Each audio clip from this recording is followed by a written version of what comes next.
Bentullu yaana rabbi garanna kana duraan oromoo urkai irreessa qabanna urkai irreessa qabanna. Daawwattoota keenya qophii hora Finfinnee irraa simbiraan ga'aa jirru ammallee akkumatti fufettee jira. Amma immoo asitti kan argaman simboo irreechaa kan ta'an qeerroof qarreen dirree masqalaa kana irratti faayamanii bareedanii asitti argamaniiti kan isaan jiranii. Mee qeerroowwan kana wajjin turtii gabaabaa taasisnaa nu wajjin taasisniin jenna. Ayyee irreecha bara kana yeroo meeqaffaadhaaf hirmaachaa jirta mee irreecha erga asitti jalqabe? Irreecha bara yeroo arfaffaafin kabajaara amma. Guyyaarraa kana eessarraati kanatti dhuftee maqaa keessachumaan noo kaasii? Maqaan koo Oliyaa Dalamaayoon jedhama. Kanan dhufe asuma magaalaa Finfinnee kutaa bulchiinsa magaalaa Booleerraan dhufe. Ayyee irreechi bara kana akkamitti ilaalta? Miira akkamitti dhaga'ama? Oromoon miliyoonaan lakkaa'amu dirree kanarratti argameeti kan inni jiru akkamitti ilaalta? Irreechi bara kana hedduu baay'ee namatti tola. Uummanni keenya dargaggoon qarreef qeerroon akkaatti bareedanii yoo magaalaa Finfinnee magaalaa guddoo kanarratti akkaatti deeman baay'ee namatti tola. Ayyaanichi immoo uummata Oromoof hiikaa guddaa waan qabuuf hedduu namatti tola. Bagattiin isin ga'ee irreecha bara kana miira akkamiitu sitti dhaga'ama? Baay'ina uummata hedduu lafa kanarratti argamaadha kan inni jiru. Eessarraa dhufte maqaa keerraa ka'uu duukaas? Maqaan koo Boonsaan jedhama. Kan inni dhufe asumaati. Finfinnee kana. Finfinnee irraa dhufte. Maaltu sitti dhaga'ama guyyaarraa kana mee? Gammachuu guddaa natti dhaga'ama. Uummata baay'ee wajjin hirmaachuu koof yeroo jalqabaa fi waan hin hirmaadheef. Irreecha marsaa shanaffaa kabajamaa jira asitti. Maaltu sitti dhaga'amaa jira asitti maaltu adda godha irreecha bara kanaa kana sabara darbeerraa maaltu adda taasisa? Irreecha sabara darbeerra hirmaa'een hin beeku yeroo jalqabaafan hirmaadhe irree. Maal argite asitti? Baay'ee namatti tola. Nama bakka garaa garaarraa walitti dhufan aadaan irree bakka garaa garaarraa walitti dhufan arguun baay'ee nama gammachiisa. Irreecha gara fuulduraatti akkamitti kabajamuutu irra jiraata? Fuulduratti dhimma irreecha irratti abdii maaltu isinitti mul'ata? Yaa'u haalli jiru baay'ee bareedaadha. Oromoon aadaa isaa, seenaa isaa wantoota hedduu dabarse akkaataa kanatti asitti wal ga'ee Oromoon kallattii hundaan jiru bakka tokkotti asitti argamuu isaatti baay'ee nu gammachiisa. Gara fuulduraattis haala kanaatiin kanarra haalli isaa kan jijjiirame ta'ee gara fuulduraatti haala gaariin Oromoon bakka kanatti akka wal argu abdii guddaa qabna. Asitti akkasitti babbareeddanii jirtu qeerroo mata asitti wal ga'ee qarree maa dhiiftanii dhuftan? Isa taanutti finnee dhufna yaada. Isa taanutti finnee dhufnaan. Ayyee mee asitti guyyaa har'aa kana namooti baay'een bakka kanatti irreeffachuudhaaf argamaniiti kan isaan jiranii. Qeerroon qarreen magaalaa kana keessatti kanaan dura akkasitti argamee faayamee bareedee Finfinnee kan isaa ta'e keessatti irreeffachuun kabajachuun uffatee deemuun illee hin yaadamu ture. Maal argite guyyaa har'aa kana maal taajjabde?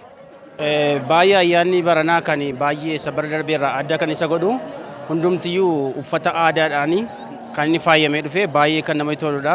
Kan bara darbeerraas kan bara waggaa lamaan darbeerraas baay'ee kan isa adda godhu hundumtuu wayyaa aadaadhaan faayamee bareedee mimmiidhagee shamarran illee dhiirri illee abbootiin illee babbareedanii miidhaganii dhufanii baay'ee namatti tola baay'ee addaan baranaa. Industiriin uffata faaya aadaa Oromoo kan uffata aadaa Oromoo yeroodhaa gara yerootti jijjiiramaadha kan inni jiru. Isiniin eenyutu akkasitti isin faayee miidhagdanii wal fakkeessitanii uffattanii dhuftanii kireeffattaniitu moo hojjechiifattaniiti? Maal argaa jirtu industirii kana keessa? Diizaayiniidhaan hojjechiisneedha kan dhufne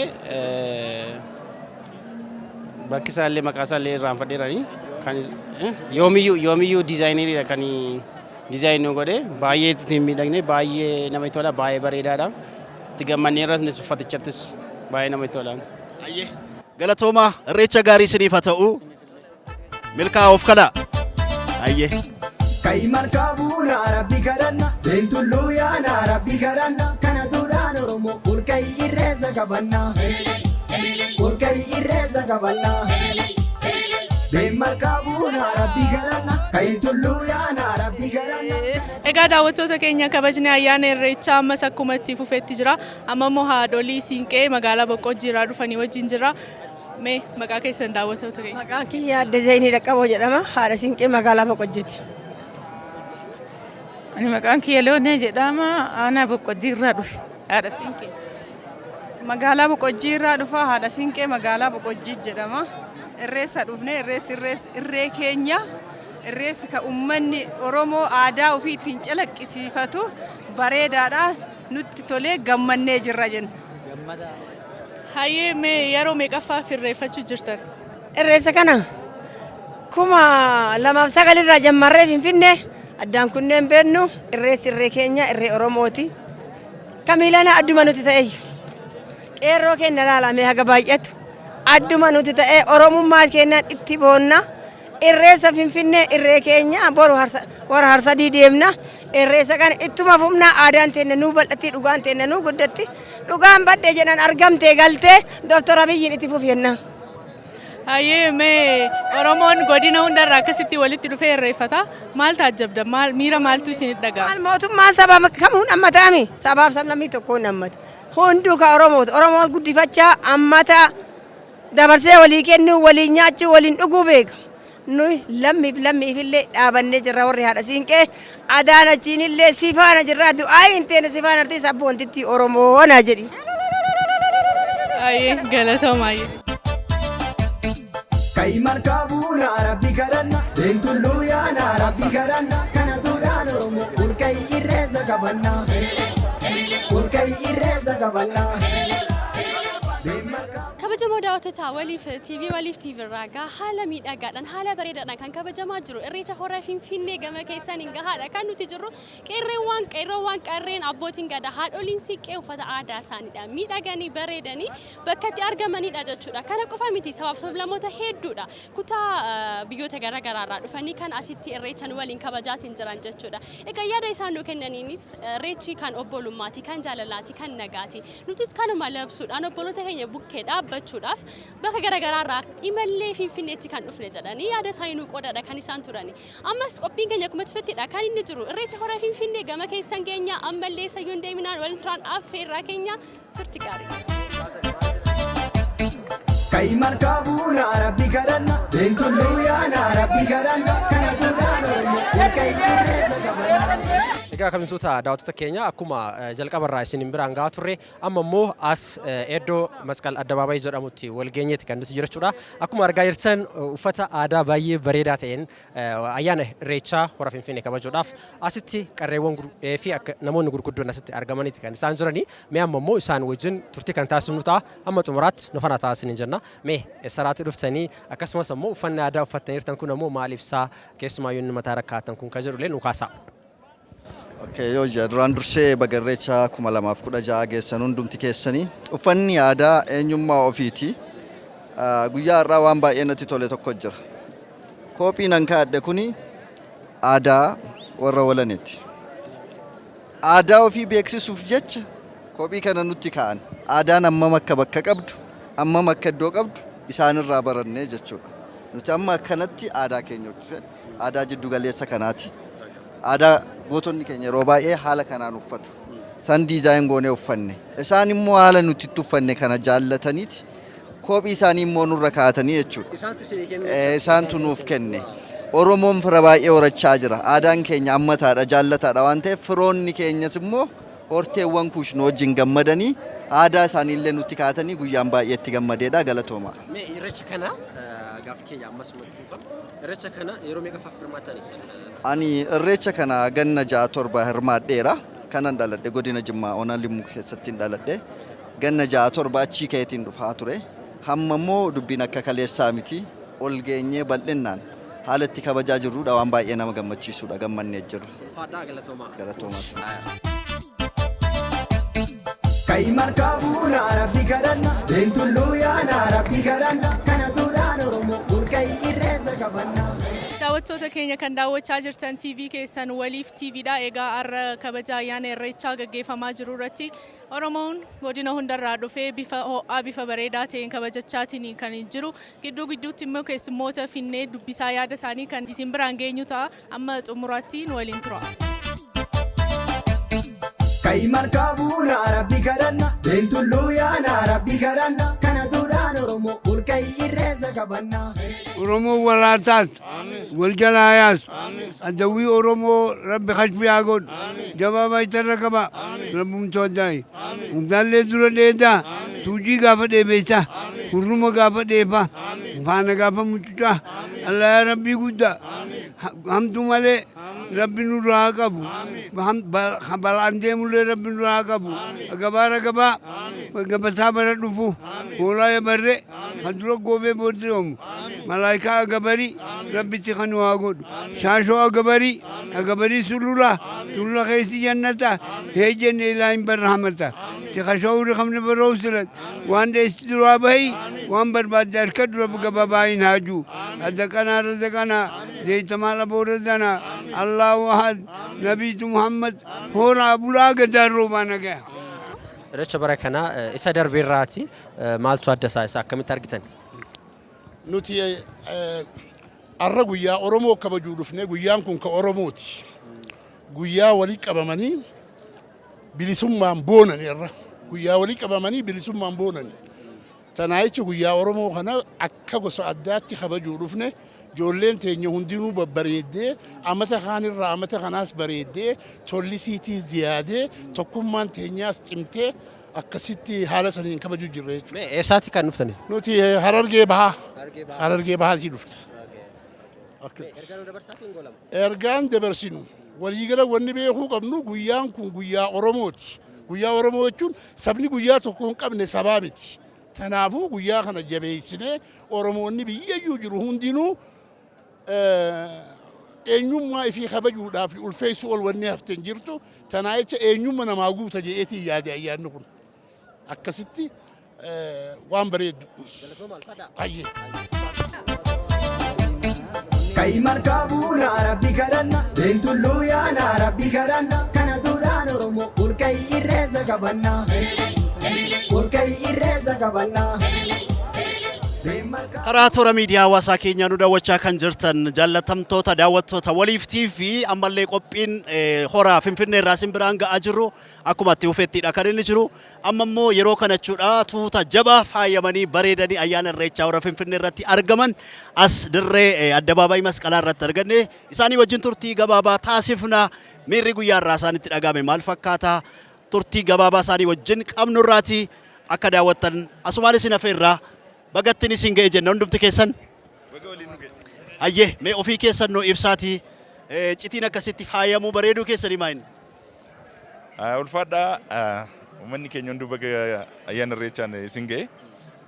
Ciitiin miidhagina kanaa egaa Oromummaadha, tokkummaadha, jaalala, gammachuudha, waliin ta'uudha, waliin dhaabbachuudha. Kanaaf akkatti miidhagne jechuudha. Mee miira akkamitti sitti dhagahama? Miliyoona hedduu kan ta'u Oromoon guyyaa har'aa kana addabaabaayii kana irratti argamee irreecha kabajaadha kan inni jiru. Maaltu sin dhagahama? Uummanni keenya waggaa dheeraadhaaf waan kanaaf qabsaa ture. Bu'aa qabsoo isaati. Kanammoo sirriitti dhandhamuudhaaf daangaa tokko malee bahaa, dhiyaa, kaabaa, kibbaa bahee dhufee gammachuudhaan asitti ayyaana kana dabarsaa jira.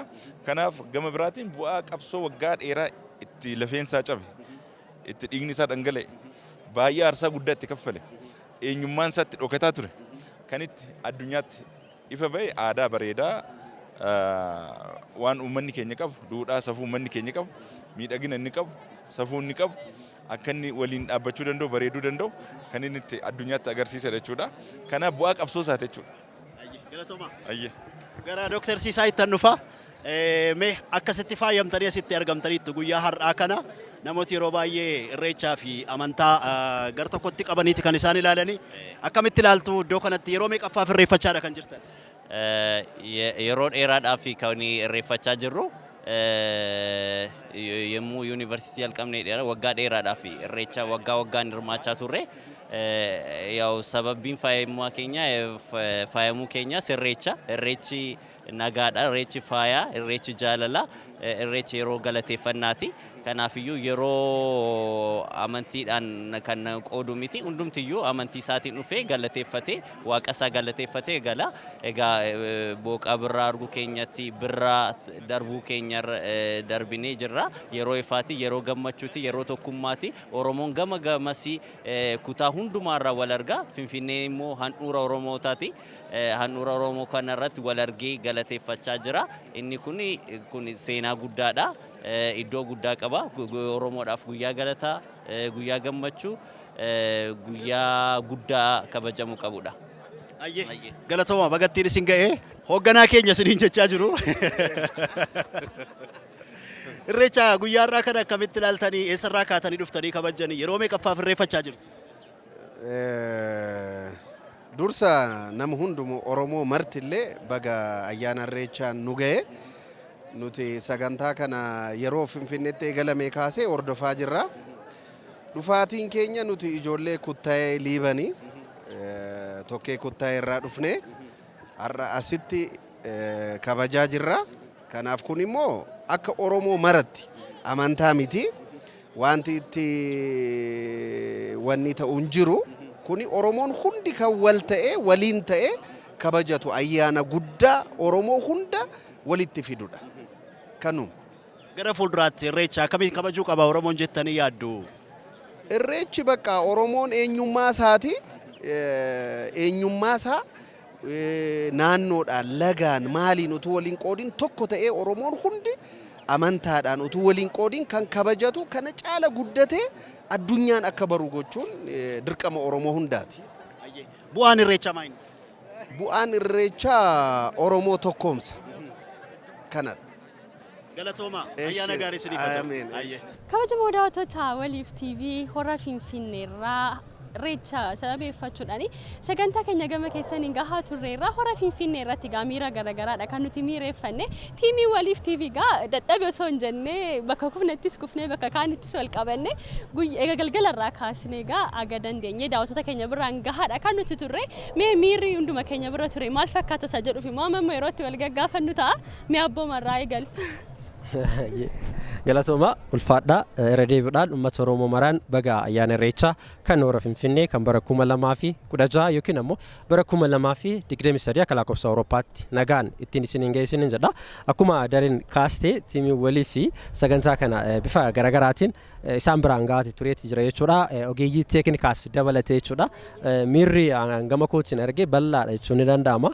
Keessumaayyuu irreecha irratti yeroo haasofni garaagaraa dubbatamaa ture wantoonni irreecha adda fageessan baay'een yeroo dubbatamaa turetti Oromoon wal yaadee wal dharra'ee kan kaabaa kan ba'aa kan kibbaa kan dhihaa wal argee waa baay'eedha kan waliin dabarse akkuma carraa ta'ee daaniin ammoo namoota baay'eedha kan wal dubbisaa ture keessumaayyuu namoota miira garaagaraa qaban namoota keessumaayyuu isa kana irratti wantoonni namatti tolu maal beektaa sabaaf sabalammiin baay'eenis irratti argamuun dabalatee hawaasni bakka garaagaraatii dhufee bifa garaagaraatiin kan isaan dabarse uummanni Oromoodhaan ammoo kan ganni qabee ture amma birraan bari'aa jira asheenni gahaa jira boqqolloon daraaraa jira garbuun gahaa jira mishingaan gahaa jira wantoonni baay'een gahaati kan isaan jirani kanaaf baay'ee gaariidha akka hankootti irreechi bara kana magaalaa Finfinneetti kabajanii baay'ee natti tolee jira. Egaa itti kan bara kana irreechi dhugaa dubbachuu fi bifa adda ta'een Oromoon karraa shanan Finfinnee irraati gara giddu galeessa kanaatti dhangala'ee ayyaana irreechaa tokkummaadhaan miira gaariidhaan nagaadhaan kabajateera kan guyyaa har'aa kana jechuudha. Addatti immoo wanti guyyaa har'aa sitti tolu yeroo baay'ee ayyaanni irreechaa erga bara 2016 17 hora Arsadii irratti jechuudha namni baay'een mudateeti. Miirri irreechaaf namni qabu yeroo baay'ee nagaan xumurama immoo akkam ta'a wanti jedhu yaaddoo uummata Oromooti.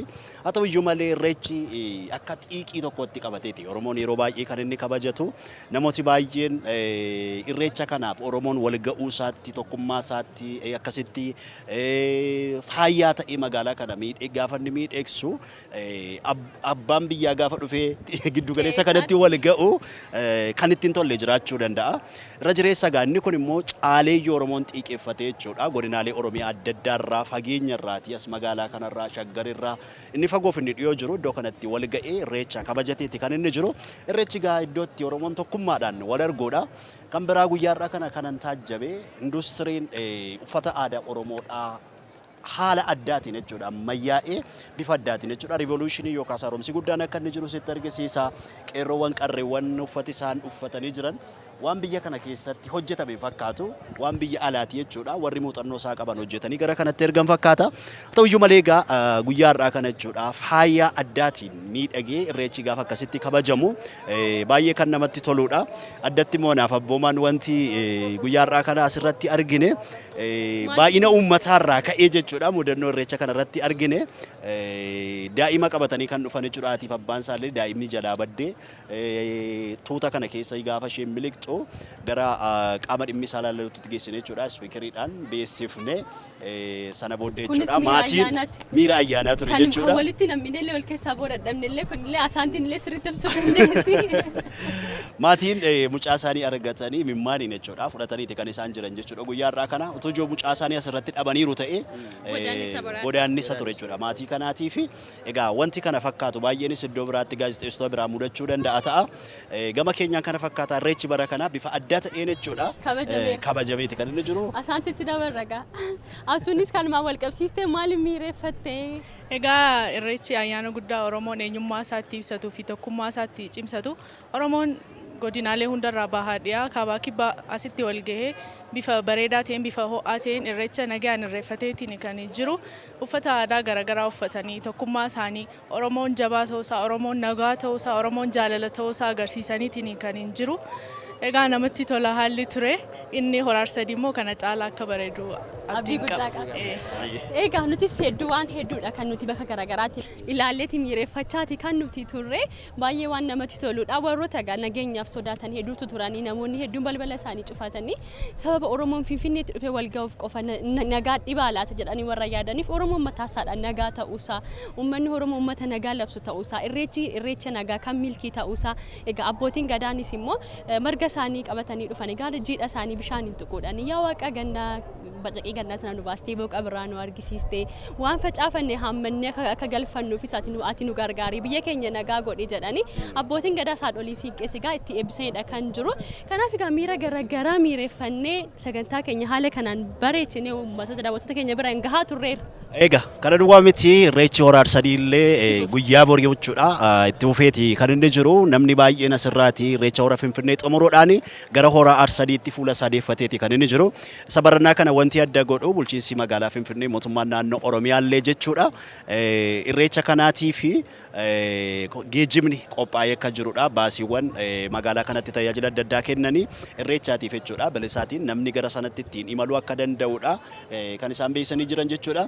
Namni bilisaan gara horaa arsadii guyyaa borii irreeffatamutti imala isaa eegaleeti kan inni jiru. Namooti baay'een sa'aatii ammaa kanatti karaa eegalaniitu warri kaan isaan argisiisna. Egaa daawwattoota keenya nu waliin turtanii qophii keenya karaa Waliif TV sin bira ga'u waan daawwattanii fi hedduu baay'ifnee sin galateeffanna. Irreechi kan nagaa isiniif haa ta'u birraatti milkooftan itti badhaatan itti gammaddan itti nagaa argattan isiniif haa ta'u isiniin jenna.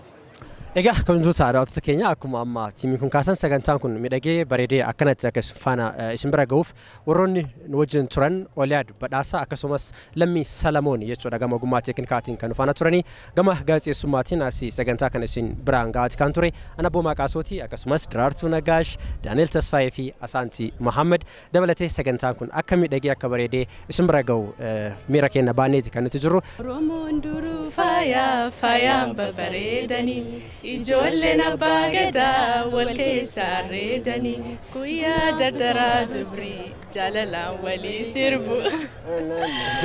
Irreechi waggaa waggaan dhufa kan rabbii nu ga'uun horaar sadii geenye. Kaiman kabuna rabbi karanna Bentulluu yaana rabbi karanna kana duraan Oromoo urkai irreessa qabanna urkai irreessa qabanna.